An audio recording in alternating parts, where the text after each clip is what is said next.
So mga kabis, ako to ha. Magluluto tayo.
Yan ang sabaw natin na kumukulo-kulo.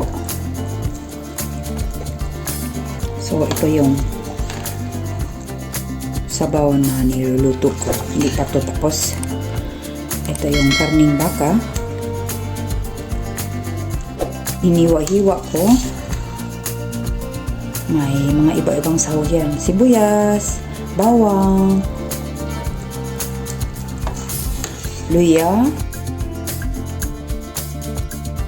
Yung dilaw ay patatas yan, tsaka itong celery. Ipapakita ko sa inyo yung itsura niyan. Ito yung celery, noli ang tawag dito. So, hinati ko lang dahil hindi naman mauubos lahat. Ang laki kasi. Ito namang orange ay yan yung carrots. Ngayon, ihalo ko na itong aking mga hiniwa kanina.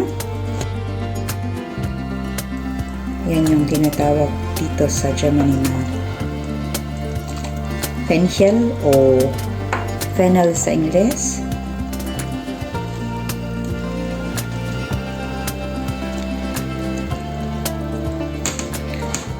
Ito naman si celery. Hiniwa-hiwa ko na.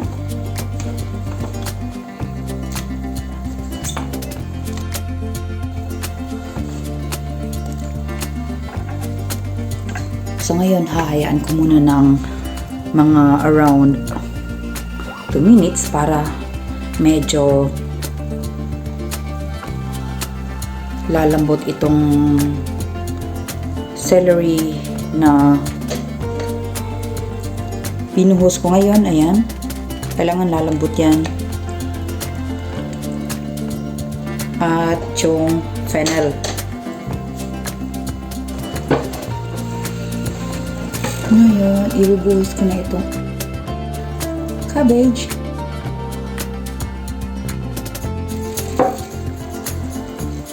Kulong-kulo na yung tubig. Ang sabaw pala.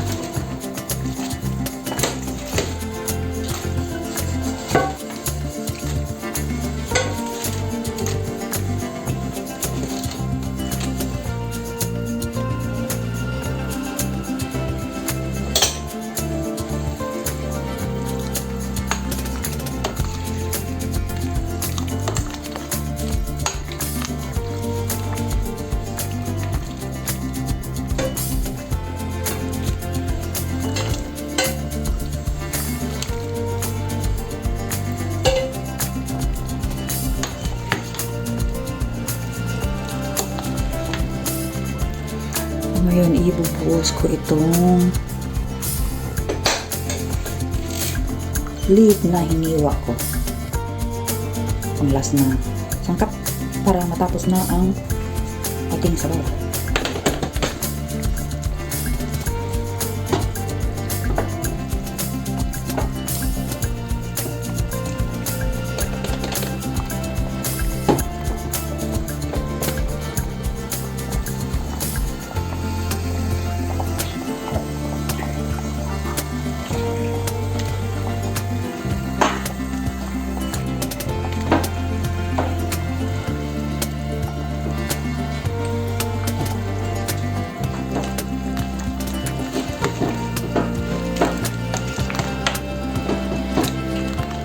So, yan, luto na ang ating sabaw na may karneng baka. Pagkain na.